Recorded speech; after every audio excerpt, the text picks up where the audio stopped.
pa siya, dato siya. Negosyante siya. Pero giskam radi ay ko niya. Maayong adlaw kanimo DJ Sam ug sa imuhang mga suking viewers. Tawagan na lang ko sa pangalang Buboy. 29 anyos ko DJ Sam ug unta. Kining akong kaagi, makuha anig pagtulunan sa uban. Doon ako'y karelasyon na DJ Sam nga tawgon na lang pud nato siya sa pangalang Helen. Kini si Helen, naila na ako ni pinaagi sa Facebook. Di palang dugay nga nagkailaming duha. Mga 3 months pa lang DJ Sam. Actually, edara na ni kaayo si Helen og nawong. Kumpara sa iyang edad ha nga giingon niya sa kuha. Nagtuo pa gani ko kaniadto nga kaedad ra sila sa akong mama. Apan kay niingon man siya nga 41 pa siya, nituo na lang pud ko. Isa pa DJ Sam, need pud nako og kwarta. Kay wa man ko'y kakuhaan og income. Sukad man good pandemic, dihang nasirad-an ang kumpanya nga akong gitrabahuan, wa na ko makakitag trabaho pa. Di pud siya pangit, maong pwede na. 3 days after namong nagkaila sa Facebook, nagkita naming duha sa personal. Siya mismo ang nagrenta og hotel, DJ Sam. O grabing bugno namo sa kama ni atong tungura. Sa sunod namong kita, nihangyo na ko niya nga pwede ba sa iyahan na lang ming mansyon. Pero mibalibad siya DJ Sam. Ingon pa siya, di pa daw mi pwede nga makaadto dito tungod kay wa pa mi makasal. Bawal daw. Gisabot na lang pud nako DJ Sam kay naagid bitay ingon ana. Siguro konserbatibo lang jud ang pamilya sa akong uyab nga si Helen. Padayon mi sa among kita-kita DJ Sam, usahay naga-lodging house mi, usahay pod hotel, usahay sa amo ang panimalay. Open ko sa akong pamilya og barkada sa iyaha. Pero ako, wa gyud ko'y mailhan na bisan usa sa personal sa iyahang pamilya. Na siya ginapaila na ako DJ Sam, siman na gidaw iya mga igsuon. Nakita na ako sila pinaagi sa picture. Yang lolo ug lola, yang mga ginikanan, mga dato gyud kaayo DJ Sam. Nakita na ako silang tanan pinaagi ra gihapon sa picture.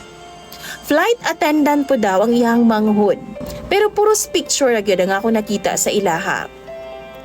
Hinuon DJ Sam, excited og naay halong kaulaw ang akong gibati. Kulba kay ko kay basin di nila madawat. Kay pobre ra baya pod ang akong pamilya DJ Sam. Pero gina-comfort ko ni Helen.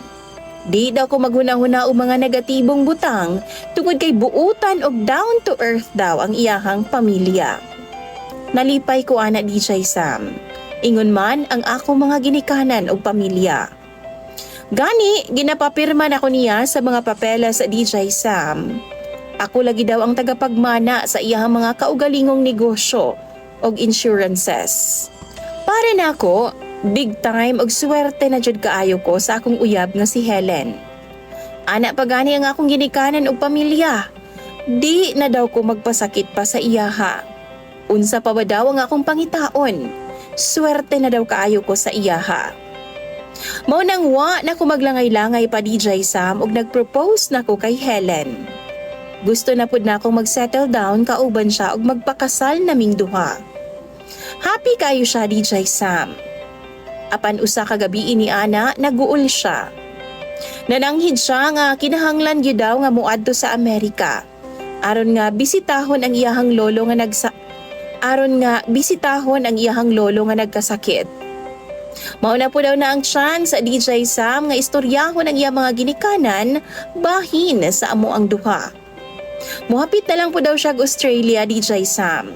Kay imbitahon na lang po daw niya ang iyang mga kaliwat didtua. Misamot ko og kaula og panliit sa akong kaugalingon DJ Sam. Wa na siya nagpahatod sa kuha sa airport kay di daw niya kaya kay mingaon daw kaayo siya sa kuha DJ Sam. Tuod man, naguulpod kog apil. Gibinlan ko niya og 1,000 pesos sa DJ Sam ug nagsaad siyang magpadana lang daw siya puhon-puhon inigabot daw niya sa Amerika. Okay na unta ang tanan. Okay na unta ang dagan. Nindot na kayo nga akong pangandoy og plano para sa future namong duha ni Helen ug sa umaabot namong pamilya. Apan nabulabog, dihang naay ni kalit og panuktok sa among bahay, DJ Sam, aron nga maningil sa mga utang. Nagdapag ani og pulis, kay gahi daw kaayo ming mamayad sa among mga tulubagon. DJ Sam, nakuratan kaayo ko. Never man kong nangutang. Tungod kay wa man ko'y ikabayad. Pero pag-check na ko sa papeles sa DJ Sam, dako day kaayo kong utang. Isip co-maker sa akong uyab nga si Helen. Wa ko magdahom, DJ Sam, nga kadtong gipang pirmahan di nako utang di ay to. Nisalig man ko niya, ug wa na nako pang basaha. Banto ginapangayuan ko niyag mga ID, DJ Sam, ug uban pang mga papeles. Kay requirements lagi daw para sa insurances. Pero utang di itong tanan. Di lang usa, DJ Sam, kundi daghan pa ang naningil sa amua. Tungod kay di daw nila mahagilap si Helen. Ako ang iyahang contact, DJ Sam. Maungwa daw ko'y laing choice kundi bayra nako sila.